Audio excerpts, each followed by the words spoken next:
Hello, beautiful people. Welcome to a special video. And the camera is right there, the blue dot, or the green dot.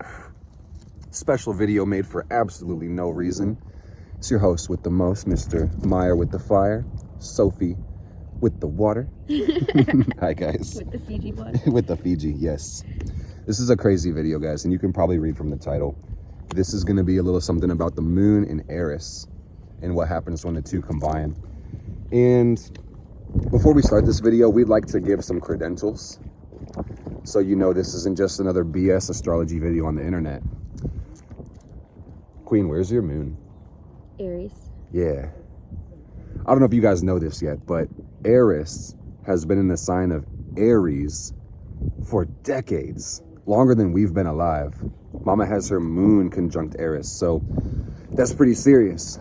I mean, this video obviously is about the moon and ERIS, but we also have a moon square ERIS in the composite chart. So there's a lot of moon ERIS energy going on between the two of us. Hope the angle's good. Yeah, I'm just gonna lay down.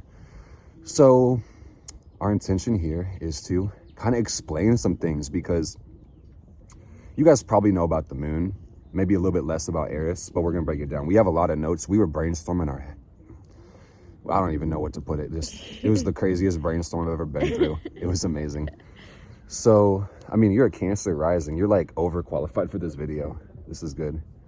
So let's start by talking about the moon for a second. Then we'll talk about ERIS. We'll talk about how these two interact, how they interrelate, about the lessons that comes from the two of these. And then we'll talk about how this relates to the state of the world and how this affects you. So sit back, relax, actually get hype, because this is some powerful energy. If you enjoy it, hit the like button. Let's jump right into it, guys. What is the moon? The moon, I mean, you probably know. This is probably a remedial, redundant conversation, but is that the moon? No, it's not the moon. That's the sun. So sun lights up the day, moon lights up the night. You carry it away, baby. I'll let you take over. You know about the moon. You know it better than I do, mama. What, the moon? About the moon? Yeah, 100%. So, there's so much to be said. We could talk about this all day, but yeah, we were just the gist of it. brainstorming, like synonyms, basically. Mm-hmm. Like a more archetypal. Keywords, yeah. Yeah, keywords is a good word. So we have like comfort, home, safety, feelings, family, nurturing, cycles and patterns. Security is a big one, I feel. Security with is the a big safety, one. family. Yeah. Instinct. And you guys know the moon is ruled, no, I'm sorry, I should say the moon rules Cancer. So if you look in the zodiac, that's the moon's energy, is the crab. And it's about protection. There's different types of crabs. They're all very defensive. They got a soft inner core. Cancer is the heart space. It's, well, the moon, either one, they're basically the heart space, like Sophie was saying, about how you relate, your inner self, your home. And I mean, we could talk about it for a sec. The sun is like the outer self. The moon is like the inner self. So everybody has a moon sign, and we'll talk more about that later. But you got to know where the moon is in your astrology chart, because that's going to show you your heart, your home, your soul, how you relate to your own feelings and things of that nature, okay? So if you have questions about the moon, let us know in the comments. But let's talk about ERIS now, okay? And I think I'll jump into this one. I'll start this one off and say that this one's a little more complicated, because I know this was news to me. I pretty much grew up knowing about the moon. You can see it in the sky, but you can't see ERIS with your eyes. So that's an important point to make, is that if you go outside looking for ERIS, you're probably not going to find her in the night sky. Even if you have a telescope, your telescope is probably not strong enough to find ERIS, which is crazy. I can't remember exactly how far. Google is your best friend. But for perspective, Pluto takes about 250 years to go around the sun. We take 1 year to go around the sun. Pluto takes 250. ERIS takes somewhere between 400 and 500 years, or 400 and 600. It's about the 500 years. It's one of those Kuiper Belt objects. It's a dwarf planet by some people's definitions. ERIS does orbit the sun. That's the important thing to know. She's part of our solar system. And what I've noticed, I think everybody sees this when they get into astrology, but like the moon, with this one being huge in the sky and the sun being really huge, those are close to home. They're very personal. When you get further out from the sun, the planets will move slower, as we are talking about, and then they're going to become less personal. They'll become more generational, more cultural. So what that says is that ERIS, I mean, Pluto, let's start with Pluto and jump in. Pluto's very multi-generational, multicultural. It operates on a deep mass level. So that's going to say, so does ERIS. And let's jump into Pluto just for a sec. You guys know, or maybe You know that Pluto represents transformation, the death energy, the rebirth energy, change in italics, right? Transformation. I mean, that's the key of it. So ERIS, the point is, guys, ERIS is going to take some of that energy a little bit further. And to get to ERIS, you have to get through Pluto. So that's my point now, okay? So there's a lot of archetypes to cover when it comes to ERIS. And the first thing I want to tell you is the Greco-Roman origin. ERIS is the name of a god and a goddess. And if you look at the planets in their scheme, even Venus, Mars, Mercury, etc., Jupiter, Saturn, they're named after the gods and goddesses of the Greco-Roman pantheon. So this continues, and even Pluto, this continues the same tradition, the same scheme. And keep in mind, mythology, gods, goddesses, archetypes, these are ways humans can explain natural phenomenons. I feel like this is actually a very important point that I'm going to dive into real quick. An archetype, by definition, means a universal experience that's really connected with the animus, the anima, something that is experienced the same way by everybody, okay? So ERIS, and you can look this up on YouTube, you can get stories and things of the nature, but ERIS is the goddess of strife. What does strife mean? That's like chaos, right? No, that's not. Strife? Isn't it like... Chaos is different. She's discord and strife. So in the Roman version, that's discordia, but the Greek version is ERIS. Strife is kind of like pain. struggles and pain. Yeah, right? struggle and pain. It's pain. Damn, that's fucked up. That's really fucked up, y'all. How ERIS be doing us. It's all good.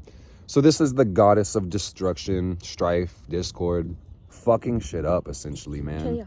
Chaos. Yeah, if you've ever had to fuck shit up, that's ERIS energy.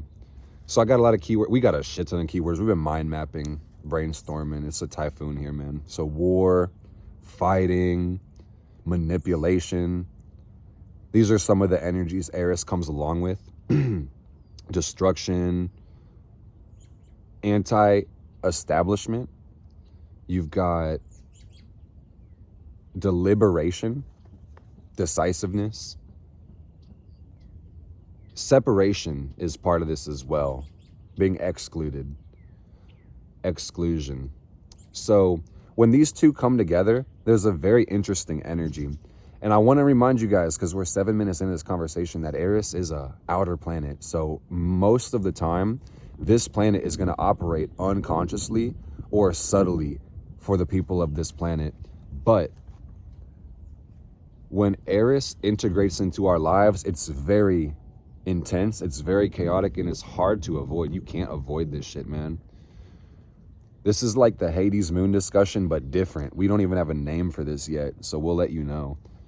But the point is that these planets are so far apart.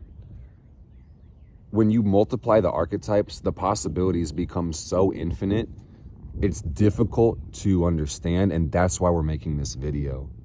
So another thing that I want to talk about as far as the cosmology, this is going to lead us into the cosmology discussion. Is there anything else you want to add about like ERIS in general, baby? Because I think that paints a decent picture, but we still got to go deeper. We're not even close. I mean, we're on brand. Yeah, you're right. It's just really deep. Yeah, because think about it this way, like inner versus outer planets. The moon isn't even really a planet by most people's definition. It's a satellite. It orbits the Earth. And it takes the moon about 29 days to make a whole cycle around the Earth. But like we said, it's going to take over 400 years for ERIS to go around the sun. So that just means that there is a cycle with ERIS. It's over 400 years. And I mean ERIS sun cycle. No, I'm tripping, just ERIS. So basically the ERIS sun cycle will last a year. It takes 1 year for the sun to go back in front of ERIS. And we're filming this about 2 days after the beginning of the ERIS sun cycle. For perspective, this is late Aries season. And this is going to be a relevant point when it comes to the end of the video, is that ERIS is transiting Aries, and so is a lot of other stuff. So we just had the sun focusing on ERIS, and a lot of us have been experiencing this energy personally in life. So this is really relevant as a conversation. So the point being, because there's a lot of sharp points here, just take this and remember it, that moon ERIS combinations show us how chaos, conflict, and strife is integrated interpersonally. And that's the bottom line. So we're going to continue.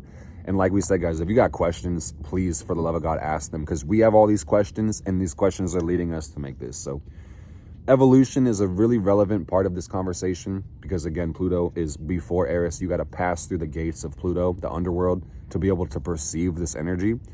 So I just want to say this quick. If you're not doing your shadow work, this conversation is not for you. You're just going to hurt people through this energy, and probably literally yourself and people. So this is far out and hard to understand, but I want to propose an idea that's new in the astrology community. So many people may not agree with this, but I'm presenting it to you because it makes sense. Is that there's octave schemes. So what that means is like keys on a piano, where C1 is the same vibration as C2 and C3, but different pitch, wavelength. The planets go the same way. So Mercury is the lower octave of what, baby? Do you know? Mercury is the lower octave of... Just putting you on the spot right quick, yeah. You know it. I know you told me this before. It might be one of those. It's Uranus. And the reason, there's a rhyme and reason for it, I want to say, guys. It's like the first planet after the sun, the first outer planet. Uranus, Mercury. Irrespectively, Mercury's the first planet after the sun. First one after Saturn is Uranus. So that's why those two link together. And this makes a lot of sense. The more thought you put to it, the more you'll see it. But I'm gonna do it again, baby. That means Neptune is the higher octave of what? You know.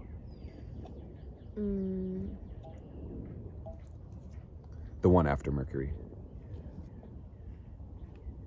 Jupiter. You're thinking ahead of me, baby. Yeah, you know, I know exactly where you're going. But I'm asking it more challenging too for no reason. But basically it goes Mercury, I just fucked it up. It's Mercury, Uranus, and then it would be Venus, Neptune. Yeah, so I asked it backwards. That's why you were thinking that way. So then check me out, guys. She slipped something in there, man, which is good.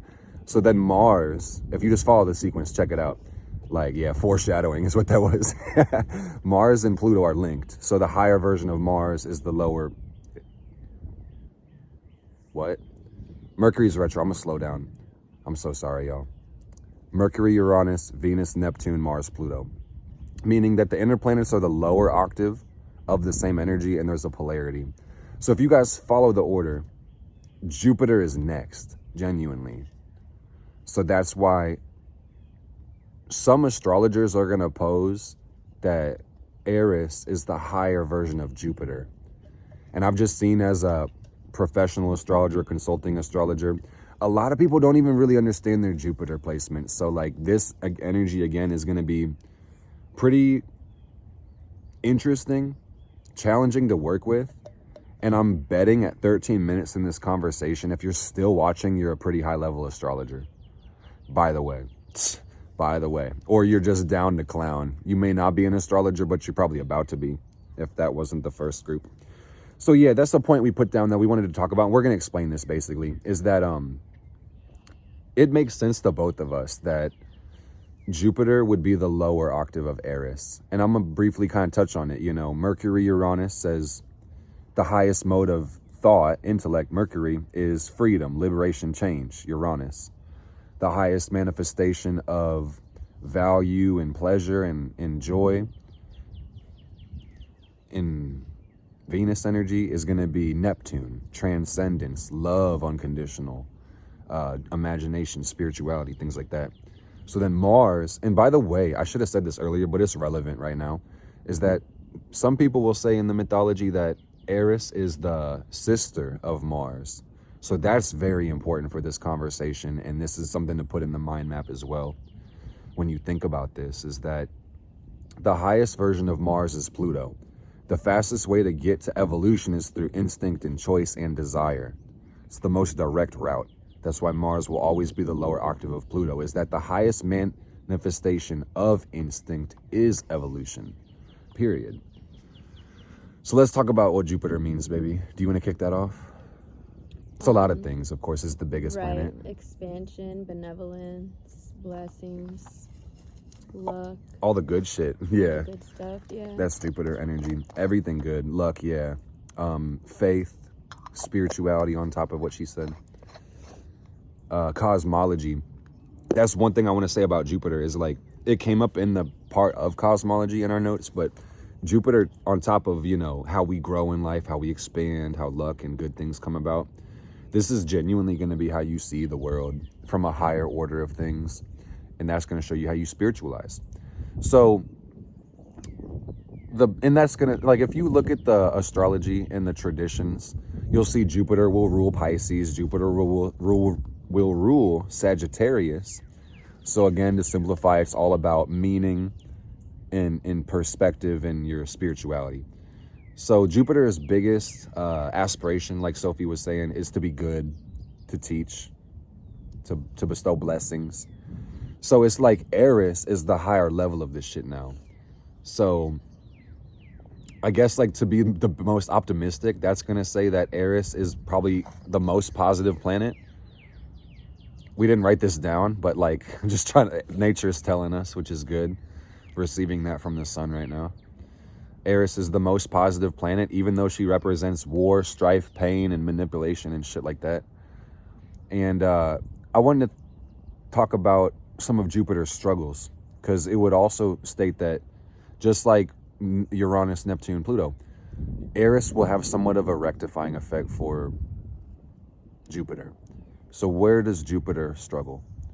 In many, bro, in many places. My Jupiter is afflicted as fuck sometimes, for real.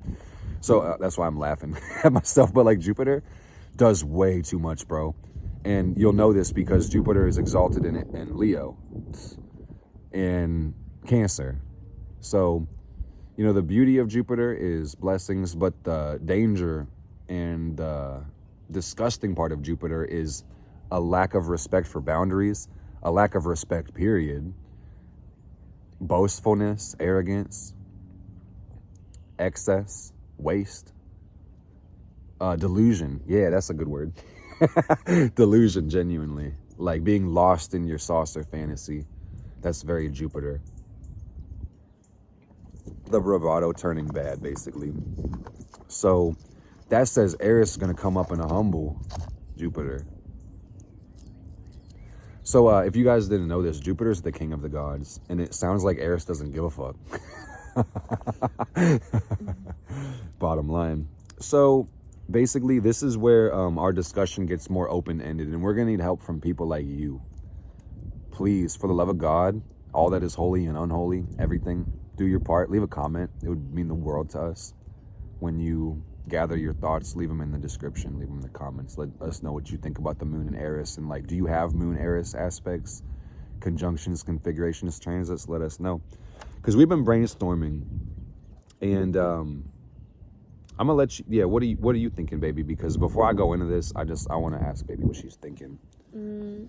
I'm thinking There's that so much here. it's hard to like compare the two, even because like we were talking about, Eris is like has this energy of like chaos, and the moon is like the opposite. It's like the security and the peace. Yeah, they're almost like identically opposite. Right, and it's that's like, the wild thing to think about. Is they're they polarized? Is so far out and in the darkness, and the moon is like right here with us. It feels so close to home. Yeah. So truly. That's why we were having kind of a difficult time too, like comparing, contrasting, deciphering. Organizing this is not the easiest. Yeah. So what's interesting about the aspects between the two is that even though Eris moves the slowest, the moon moves the fastest. So that says that every month the moon will make a conjunction with Eris. And that's going to mean we can feel this in our physical, well, I should say physical, but more specifically the emotional, the etheric body, the moon. And I would really recommend for people to study the planets a little bit more esoterically to be able to understand how these map out in cosmology truly. Because like Sophia was saying, by archetype and expression, moon and Eris are almost antithetical. Whew, bars. I'm just getting verbose as fuck, make myself sound more eloquent. Vernacular as fuck right now. No, that doesn't make sense. It doesn't make any sense. So we were sitting here contrasting these energies through archetypes, even trying to mind map them out and think about, what's the whole point of the Eris moon cycle? Because today the moon is square Eris, if we didn't say that already. Today the moon is square Eris. The sun is conjunct Eris. She's got Eris conjunct her moon every day of her life, and we have Eris square the moon in the composite chart. So I will just say, on that note, this energy is very violent. Very violent. This is the feminine version of Mars on some level. It's always willing to fight, always willing to go down. And, you know, what is a goddess? A goddess is a divine feminine being. And what is a feminine being? I mean, I don't think we got to go that deep. I think y'all know what that is. So it's like, but this is going to say this is like a force of nature that operates instinctively for war and pain and chaos. This is the goddess of strife, meaning like if there was a supreme god, or maybe the gods and goddesses manifested themselves, or maybe the humans created them, either fucking way it goes. Eris's sole intention is to create strife. Have you guys ever wondered in life, why do people just want to create chaos? The answer is Eris. And I felt that shit in my root chakra. It felt like somebody like touched my butt. Like, for real, it was crazy. But like deeper. It felt like too invasive, like a violation for real. Like, yeah, shit got too real. So we're not even gonna show you the mind maps because they're so messy and they're so crazy. But you know, all this thinking led us to thinking and asking, what the hell is the point? What's the message the moon and Eris cycle wants to give the world? And the instant message we received was prepare yourself. Prepare yourself. And what that literally means deeper is to stay ready, practice preventative maintenance. Moon is patterns, conditions. Be war ready, move militant is what that means. But you cannot fight the good fight if you don't understand the enemy. So I think what happens is when people are really unconscious and lost in this life, and they try to use, or they're tapping in the Eris energy, but they've yet to understand their Jupiter, people with no morals, reason, or philosophies will basically violate themselves and people because of Eris's energy. Because they don't know how to reconcile paradoxes or integrate these octaves in a responsible way. And this is a really disturbing thought for some people, but I'm going to say it right now because it's relevant. On some level, the word we got for Eris was government, or the way the moon and Eris interrelate is government. And I'll just say some people, because it's the most correct way to say this, is some people lack the morals, the reasoning, the power, or the self-control to govern themselves, and don't deserve freedom as much as they think that they do. You call these people criminals, and they get locked up, or they cause a lot of chaos and have to be stopped, basically. So that's moon Eris energy. And you need to know about mundane astrology is that the moon represents the collective. So if you want to know the collective shadow deeper than we've ever known it before, pay attention to the moon Eris cycle, guys. And when we get that JWSS to discover more planets past Eris, if there are any more orbiting the sun, you're going to want to study those in their aspects and cycles with the moon, okay? So this isn't even the surface. We're just scratching it, basically. It stands to reason, though, that Eris would help us find peace if she's helping us find war. And we create this world, so we get to decide which messages we give/receive. I want the message to be peace, y'all. But this is about war, right? It's the goddess of war. It's a hard question, but does war have value? What value does war have? I think like the feelings behind war, you know, are valid, but I think with trying to figure these two out, it's like, how can we use our, you know, our intuition, our nurturing, our love, basically, to contain these feelings behind war, or like what gets us to that point, right? You know what I'm saying? Like, yeah, and that's an even better question, baby. Like, what gets us to war? You know, and shit, that's a way better question. It's fear that brings us to war, and I think that's it. I could probably throw more words out, but I think the simplest word is fear. That's pretty much, that's what we have right there. Yeah, and then baby. we have everything under it too. Yeah. All that projection, separation, confusion, So what it is it's fear, and then it's separation, and then becomes projection. Yeah, confusion, like how the fuck are we here? Let's dial it back in, because these points are very sharp as well. And there's going to be more videos on this subject as well. This just opens the conversation.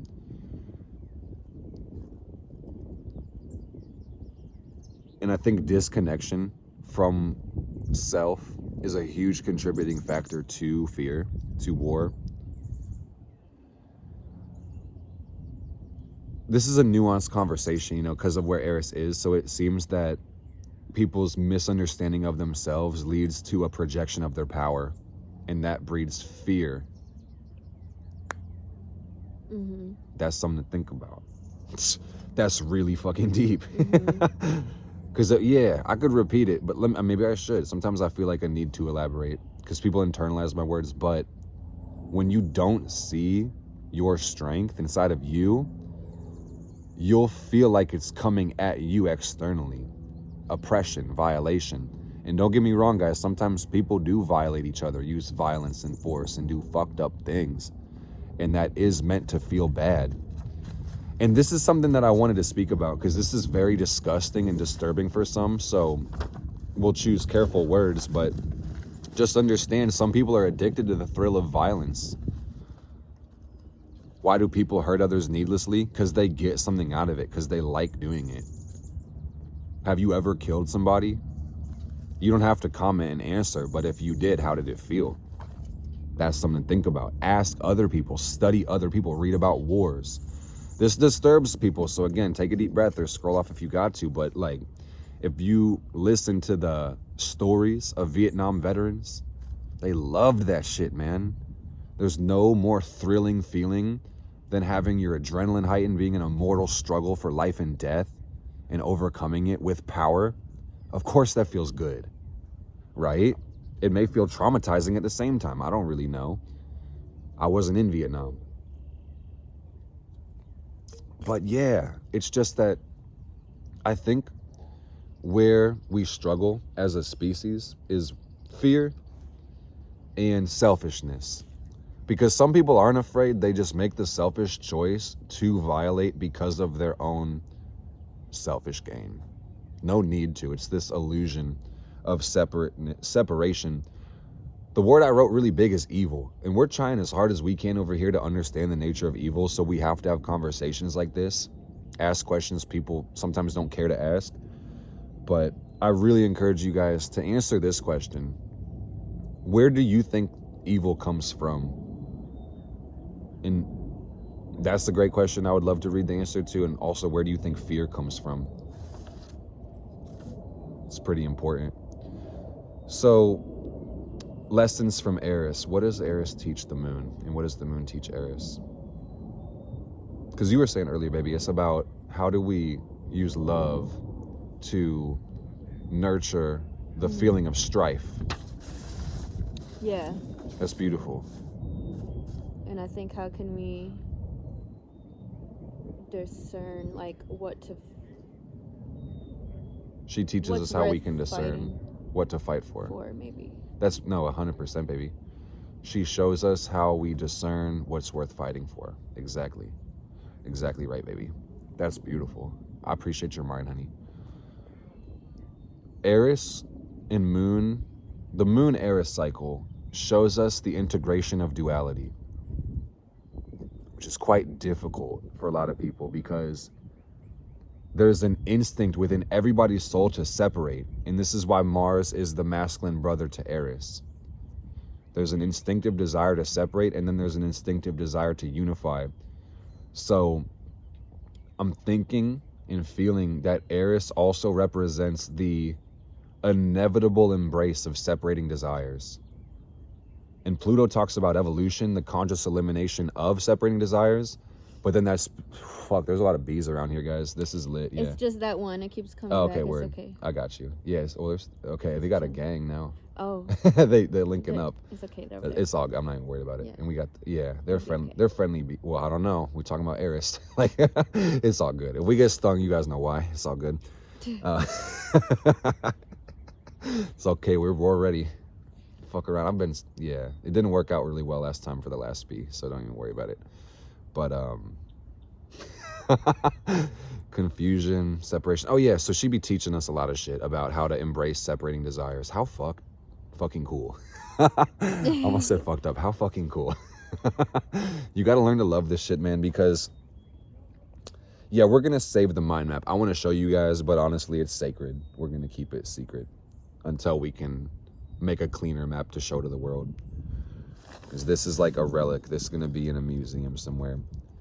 The idea is discerning between vices and virtues. Jupiter energy. You need to know what's really valuable. You need to have some form of moral or social code, and this comes from within one's own soul. And that's where people get really confused. My Pluto Sagittarius generation knows exactly what I'm talking about in their souls. So let's talk about the state of the world right now, okay? And then move into the wrapping up this video, okay? This world is crazy, guys. Have you seen what's going on in the world? I could list like 5 examples, but I don't think I have to. But let me just say war. Let me just say war. And war is one of the most destructive forces we can do as a people. And it's also one of the most amazing things we can do, because what war means is that the heads of tribes, families, nations decide to oppose and conflict each other, to dominate, destroy, and even take space, possess the entities, or yeah, possession is the word, really. Colonialism, imperialism, that's what it is, yeah, basically. So that felt like the Age of Empires game, but it really feels like nowadays a lot of people are just straight up playing GTA, but it's the leaders of countries now. It's crazy. So state of the world, I want to say, you guys can look at the chart. I recommend you do. Well, actually, fuck it, no consecration. Yeah, we charge and consecrate our incense for no fucking reason, absolutely at all. Thanks, ERIS. Bet you guys weren't gonna hear that. Yep. So my point here, I just want to make it short and sweet, is that while ERIS will be in Aries for a long time, guys, Chiron won't be there too long. So within the next 2 years, the world is going to be healing through the ERIS energy, meaning, and I've been thinking about this since I was a child, no joke, and you probably did too, baby, but I believe in my lifetime, my Jupiter tells me, we will live in a world with no war. This is about the last war we're ever going to see in the world. And that's the truth. That's the reality I choose to live in. Time will tell, of course. The only way we can reliably predict the future is to create it for ourselves. So just pay attention to the cycles in the next couple years, every day, but for the next couple years, watch the Chiron Eris cycle, because the Chiron Eris cycle is about to begin, and that's about a 52-year cycle, probably 50 to 55 years, give or take. But you guys need to find your Eris placement so you understand how this works in your life. And that really means, what house do you have Aries in? 1, 2, 3, 4, or all the way to 12? Which one is it? You need to find your moon sign, because if you don't know your moon, Eris is not even going to be worth your time. Start with your moon sign, house, aspects, rulership, cycle, phase. Look for aspects, watch the cycles. That's all we wrote. It's heavy shit. What's it like living with your moon conjunct Eris, baby? I feel like it's matured as I've matured. So as a kid, yeah, it was a lot of like anger and you still beat someone's ass. And a lot of like taking out my energy in different avenues. Ways. Yeah, avenues. How about we wrote a lot on here. Did that ever manifest as self-destruction for you? Yeah, for sure. Yeah, this was on that bottom of the map. We gotta check this out. Yeah, I mean, like, probably a bunch of forms, I'm sure. yeah, Because a lot of things I can't just even went count through them. I can't even count on my hands how many forms. well, I and then found. that's where the maturity comes from. You like do all that, and you're like, oh, well, that didn't work out. So Trial and error. yeah, You can only fuck up so many times, basically. That's where the wisdom comes when you fuck up and when you learn. And yeah. One of my mentors told me good judgment comes through poor decisions. yeah, exactly. That's really real. And this kind of begs a question, like, when you make mistakes, is that a unconscious choice to grow? Like, let me find out. Yeah. Type of, yeah. Yeah, right.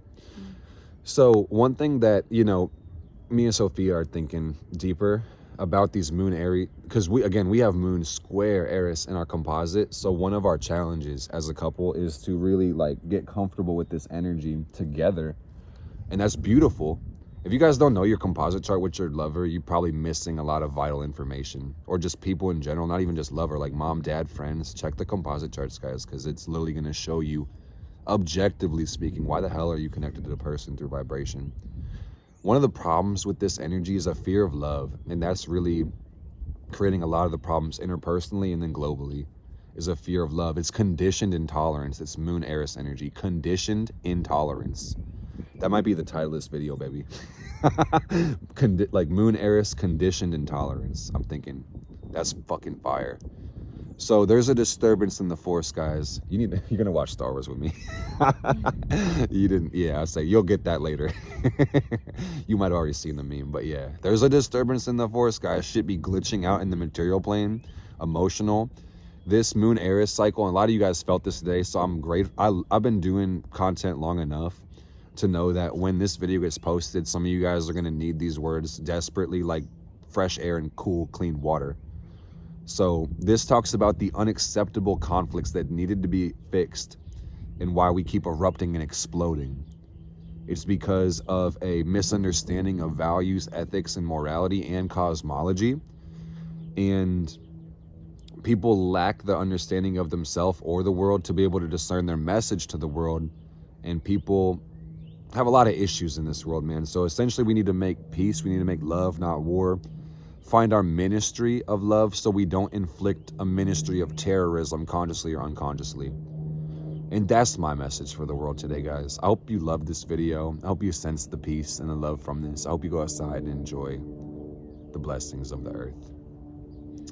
You got anything else to say, baby? I feel like that, I mean, you went off, Queen. Yeah, I appreciate you sharing your experience. Yeah, choose love, growth, peace, whenever possible, whenever you consciously can. Show. Yep. And I guess the last thing I'll say is embrace your desires. There's two types of desires originating within everybody's souls. If you want to know what the two types of desires are, go to the link in the bio and join Simplified Astrology. We talk about this in depth. And money's not the issue, so buy that shit today.